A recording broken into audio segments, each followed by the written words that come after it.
네, 크롱님들 반갑습니다. 박종환 작가입니다. 트럼프 대통령의 관세 정책 영향으로 비트코인 가격이 약세 국면을 이어가고 있습니다.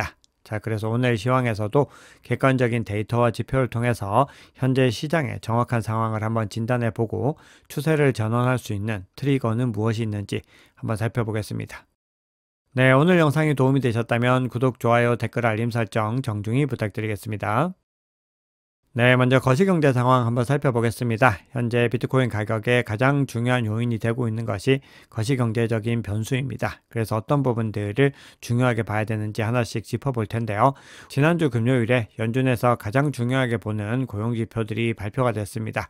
먼저 실업률은 이전치와 예측치를 하회하면서 고용 상태가 괜찮다라는 시그널을 줬는데 비노 고용지수가 이전치와 예측치를 크게 하회하면서 생각보다 고용이 견고하지 못할 수 있다. 이런 시그널을 줬습니다.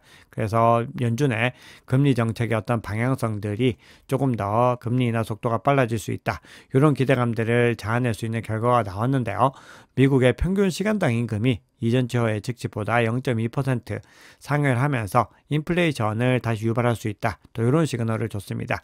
그래서 결론적으로 지난주 금요일에 발표된 고용지수는 여러 가지로 혼재된 어떤 결과들을 줬는데 그럼에도 기대에는 못 미치지만 나쁘지 않은 결과였다. 이렇게 해석할 수가 있었습니다. 그래서 시장이 소폭 반등의 움직임들을 가져가고 있었는데 이후에 자정에 발표된 미국 미시간대의 인플레이션 기대치가 무려 이전과 예측치를 1% 상회를 하면서 시장을 다시 하락 국면으로 전환을 시켰습니다. 그만큼 시장에서는 관세 정책에 따라서 인플레이션이 재유발될 수 있다라고 하는 두려움이 많이 커졌다라는 것을 확인할 수 있었습니다. 그래서 그 결과 미국의 3대 지수도 모두 다 하락으로 마감을 했고 나스닥도 무려 1.3% 이상 하락 마감을 했습니다.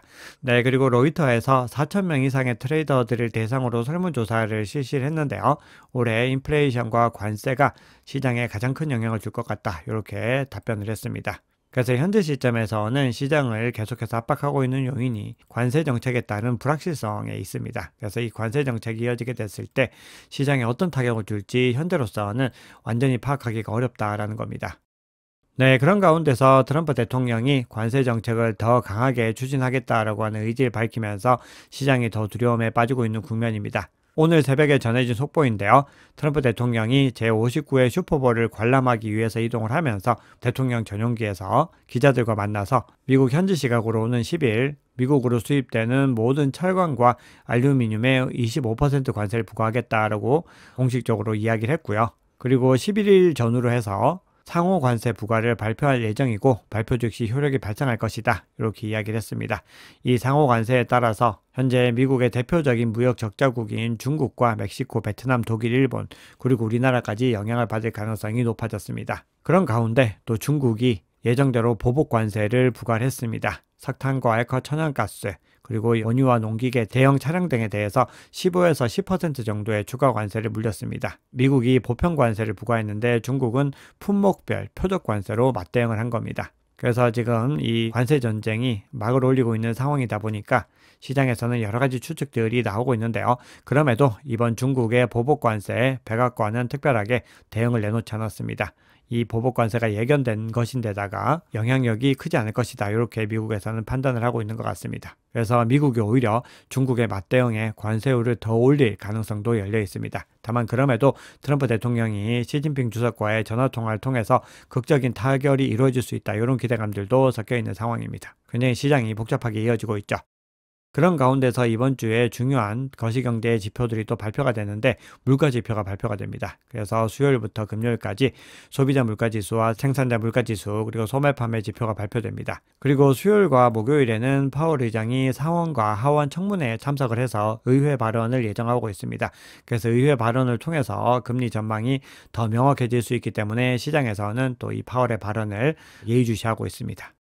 시장의 상황이 복잡하게 돌아가고 있는 가운데서 그럼에도 미 국채 수익률이 4.5% 미만으로 하락을 하면서 전체적으로 시장에서는 그래도 안도감을 내비치고 있습니다. 이렇게 미 국채 수익률이 하락을 하게 되면은 미 증시를 비롯해서 비트코인과 같은 위험 자산은 긍정적인 영향을 줄 수가 있습니다. 그리고 이런 움직임들은 스콧 베센트 미국 재무장관이 발언한 것들과도 일맥상통한 움직임인데요.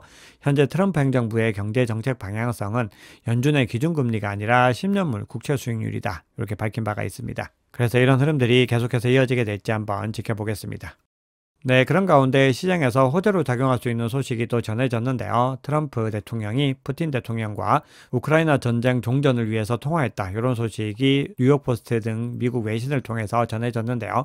러시아의 크렘린에서는 확인이 불가하다, 이렇게 밝히고 있습니다. 그런데 실제로 백악관의 국가안보보좌관이 이번 주에 국제개발처부터 해서 우크라이나 전쟁까지 모든 이슈를 논의 테이블 위에 올릴 준비가 돼 있다고 밝혔습니다.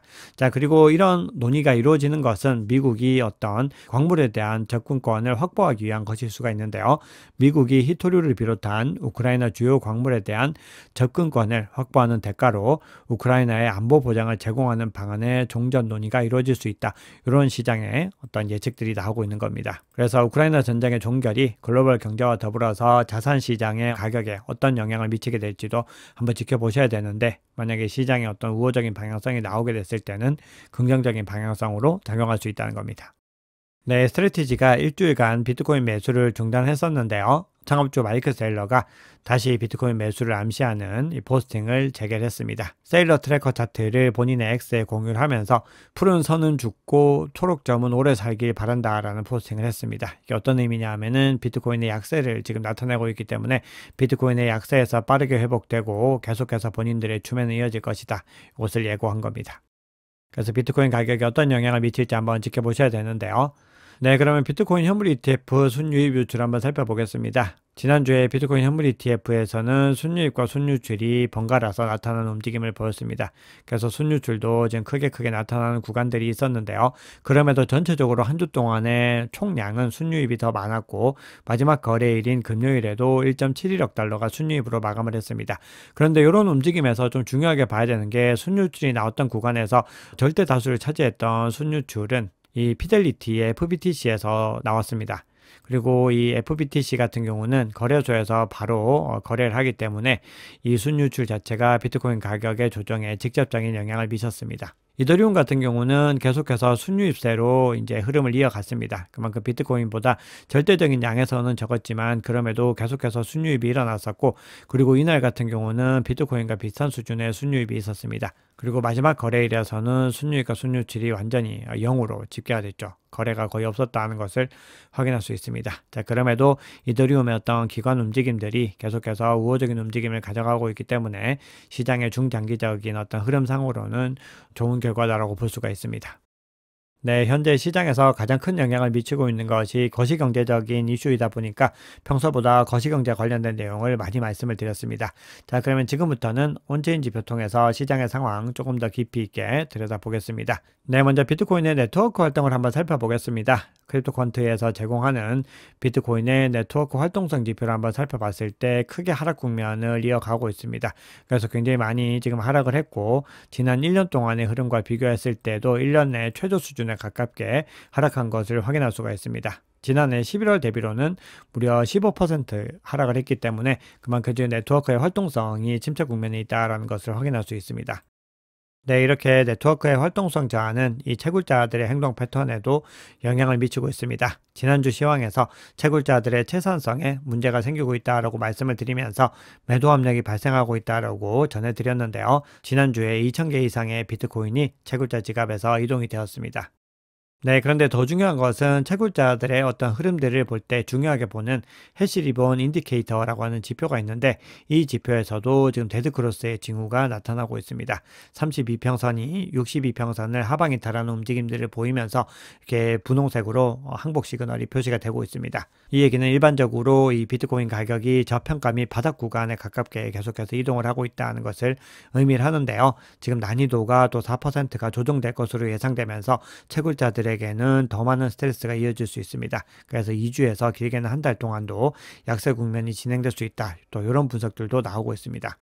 네, 그리고 시장의 상승 모멘텀도 계속해서 줄어들고 있는데요. 무기한 선물의 펀딩 레이트를 한번 살펴봤을 때 7일 이평선을 한번 살펴보면은 계속해서 지금 하락 국면으로 이어지고 있는 것을 볼 수가 있습니다. 지난 12월치 대비로는 무려 85% 지금 하락을 한 것으로 나오고 있기 때문에 그만큼 약세 국면이 굉장히 좀 많이 좀 짙어졌다는 것을 재차 확인할 수가 있습니다.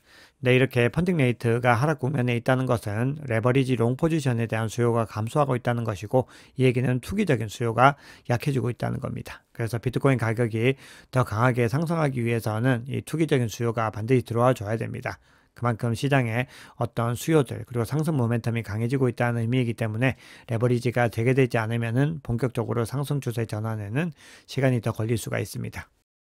네, 감정지표 흐름도 한번 살펴볼 필요가 있는데요. 시장은 늘 대중의 감정과는 반대로 움직인다라고 말씀을 드렸습니다. 그래서 이 소셜미디어에서 시장의 감정이 어떻게 표출되고 있는지를 한번 살펴봤을 때, 네, 이렇게 감정 캔들에서 매도에 대한 관점들이 줄을 이루는 이 캔들의 끝에서 이 부분들이 많이 높아지는 구간은 시장의 퍼드가 굉장히 만연해 있다는 의미이기 때문에 이후에 가격이 다시 반등하는 경우들이 많이 있고, 시장에서 강세 감정들, 즉 매수에 대한 관점들이 더 많이 올라오게 될 때는 오히려 비트코인 가격이 하락 추세로 전환을 하게 됩니다. 근데 현재 시점에서는 매도나 매수보다는 보유에 대한 관점들, 즉 중립에 대한 관점들이 더 지배적이기 때문에 시장이 더 반등의 요건을 갖추기 위해서는 더 공포감에 빠질 필요도 있습니다. 다만 그럼에도요, 지금 여러 가지 이슈들이 혼재해서 나타나고 있기 때문에 이런 시장의 감정들이나 아니면 선물 거래에 대한 지표들, 여러 가지 어떤 약세 국면을 가리키고 있는 지표들은 아주 호재 하나에도 순식간에 반등을 할 수 있기 때문에 우리가 지금 이런 시그널들이 나온다고 해서 시장이 계속해서 하락 국면으로만 갈 것이다,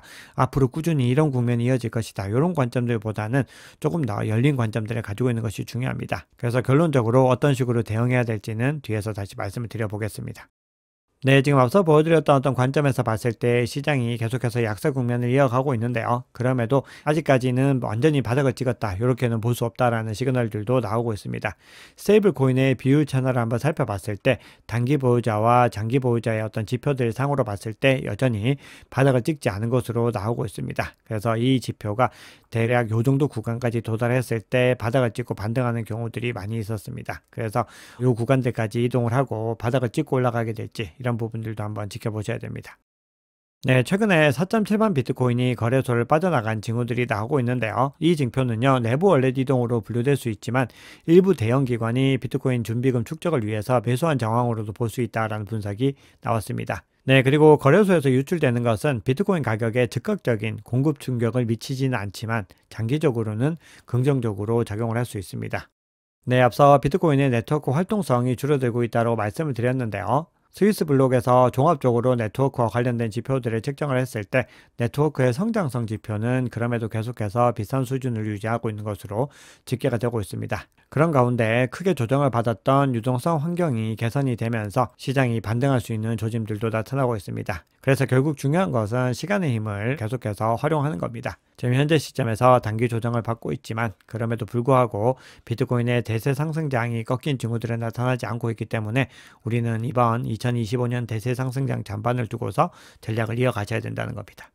네, 마지막으로 미국발 기관 수요를 살펴봤을 때도 코인베이스 프리미엄 지표가 계속해서 양수를 유지하고 있습니다. 그래서 이렇게 급격한 흐름들은 아직까지 나오지 않고 있지만 그럼에도 계속해서 이 코인베이스 프리미엄 지표가 양수를 유지되고 있는 부분들은 중요하게 봐야 됩니다.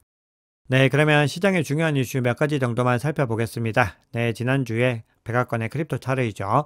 이 데비 삭스가 긴급 기자회견을 한 이후로 비트코인이 조정 국면을 이어가고 있습니다. 그래서 시장에서는 뭔가 원망 섞인 목소리들을 많이 내고 있는데요. 이 데비 삭스가 올인 팟캐스트에 출연을 해서 트럼프 행정부가 디지털 자산에 대한 규제 명확성을 6개월 이내에 제공할 수 있다, 이렇게 주장을 했습니다. 그러면서 굉장히 의미심장한 발언을 했는데요. 미국 행정부가 많은 것을 바꾸기 위해서 엄청난 속도로 움직이고 있고 향후에 100년 동안 디지털 자산을 위한 토대를 마련하고 있다, 이렇게 강조를 했습니다. 그만큼 6개월이라는 시간은 우리가 노력하고 있는 것 대비로는 굉장히 짧은 시간이다라는 걸 강조하면서 한번 기대를 해봐도 좋다라는 메시지를 암묵적으로 전해준 것입니다. 네, 아크인베스트의 암호화폐 총괄 출신이자 블록체인 전문 벤처 캐피탈인 플레이스홀더의 매니징 파트너 크리스 버니스케가 암호화폐 강세장은 여전히 끝나지 않았고 현재 조정은 강세장 중반에 나타나는 하락이다, 이렇게 주장을 했습니다. 그러면서 2021년 4월, 5월, 6월에도 비트코인과 메이저 알트코인이 5에서 80% 폭락했던 적이 있다, 이렇게 포스팅을 했습니다. 그런 가운데 올해 RWA 시장이 폭발적인 성장을 이룰 것이다, 이런 주장이 나왔습니다. 블록체인 오라클 솔루션인 레드스톤의 공동 창립자가 최근 비트코인의 불안정한 가격 움직임이 지속되고 있지만 기관 채택이 증가하고 있고 전통 금융시장에서 블록체인 인프라가 확대됨에 따라서 RWA 생태계가 새롭게 주목받고 있다. 이렇게 주장을 했습니다. 그러면서 현재 전통 금융시장은 450조 달러 규모로 기관 투자자들은 이 중 100조 달러를 운영하고 있는데 올해 이 450조 달러 중에서 1에서 2%만 RWA 생태계로 유입이 되어도 폭발적인 성장을 이룰 수 있다. 이렇게 주장을 합니다. 그리고 현재 RWA와 디파이와 관련해서는 이 트럼프 일가가 운영하고 있는 이 월드리버티 파이낸셜을 봐도 지금 전체적으로 알트코인의 대세 상승장 흐름의 가장 중요한 메인스트림이라는 것을 확인할 수가 있습니다. 네, 그러면 CBD 지표 한번 살펴보겠습니다. 지금 파이어 차트상으로 변화가 나타나고 있는데요. 비트코인 가격이 100K 아래에서 계속해서 지지부진한 움직임을 이어가다 보니까 현재 102K에서 새롭게 매도벽이 강하게 형성이 되고 있습니다. 그리고 105K에서도 더 뚜렷해지고 있고 110K에서도 여전히 강하게 매도벽이 형성이 되고 있습니다. 그래서 뭔가 매도세의 공세가 더 강하게 이어지고 있는 것을 확인할 수 있는데요. 그런 가운데서 전체적으로 대규모 주체들의 물량을 계속해서 던지는 움직임을 보였습니다. 그런 가운데 상대적으로 덜 던진 이 갈색 고래가 이 구간에서 물량을 넣고 있는데 계속해서 이 흐름들이 이어질지 살펴봐야 되고요. 그리고 개인 투자자들은 계속해서 바이더딥 전략들을 이어가고 있는 것을 확인할 수 있습니다. 네, 비트코인 차트 한번 살펴보겠습니다. 네, 지금 비트코인 차트 상으로 봤을 때 4거래일 동안에 가격의 변동폭은 꽤 있었지만 그럼에도 무려 4일 동안 거의 등락 없이 종가가 마무리가 됐습니다. 사실상 도지 패턴이 이어지고 있다는 의미입니다. 그만큼 매수세와 매도세가 팽팽하게 균형을 이루고 있는데요. 현재 시점에서 가격이 상승 추세로 전환을 하기 위해서는 22평선과 52평선을 빠르게 회복을 해야 됩니다. 그런데 22평선이 52평선을 지금 하회하려고 하는 데드크로스 패턴이 나타나고 있는데 여기서 반등에 성공할지 여부들을 지켜봐야 됩니다. 그래서 현재 52평선이 대략적으로 98.7K에 형성이 되어 있고 22평선이 99.4K입니다. 상당히 가까운 구간에 위치를 하고 있죠. 그래서 이 두 개의 구간들을 빠르게 반등하고 볼린저 밴드 중심선까지 상방 돌파를 해야지 추세적으로 좀 전환된 움직임을 확인할 수가 있습니다. 그런데 MACD 상으로는 지금 약세 국면이 조금씩 약해지고 있고 RSI 같은 경우도 중립 구간인 50을 하회를 했지만 그럼에도 평평한 구간으로 접어들면서 매도세가 약화되는 국면들을 확인할 수 있습니다. 그래서 첫 번째 요 미션들을 수행을 해야 되고요. 지금 현재 천왕시장 기준으로 가격이 소폭 반등을 하고 있는데 그럼에도 찐 반등이 일어나기 위해서는 요 구간들을 상방 돌파를 해야 됩니다. 그리고 만약에 여기서 하락 추세로 전환을 했을 때는 92K를 중심으로 형성되어 있는 중요한 지지 구간들과 그리고 단기 보유자들의 실현 가격 90K까지도 계속해서 확인을 해야 됩니다. 그래서 아직까지는 가격이 더 큰 폭으로 지금 변동성이 열려 있다는 것을 확인할 수 있습니다. 네, 현재 청산 히트맵 상으로 봤을 때는 97.5K에 강하게 숏포지션이 밀집되어 있는 것을 확인할 수 있습니다. 네, 지금 트럼프 대통령의 관세 정책이 본격화되면서 인플레이션 재발에 대한 두려움들 그리고 거시경제 불확실성에 따른 약세 국면이 이어지고 있는데요. 트럼프가 임기 초반부터 강한 정책을 꺼내들고 있지만 그럼에도 여기에는 고도의 계산이 있을 것이고 이를 협상에 활용하려는 용도가 크다는 것을 앞서 강조를 드렸습니다. 그래서 현재 시점에서는 시장이 더 큰 공포감에 빠질수록 전략적인 관점은 동일하게 유지를 해야 됩니다. 결국은 장기 투자자의 관점에서는 바이더딥이 가장 유의미한 투자 전략이라는 것을 확인하시면서 계속해서 장기적인 대응 전략들 유지하셔야 됩니다. 네, 오늘 준비한 얘기는 여기까지입니다. 여러분 오늘 영상이 도움이 되셨다면 구독, 좋아요, 댓글, 알림 설정 정중히 부탁드리겠습니다. 지금까지 박 작가였습니다.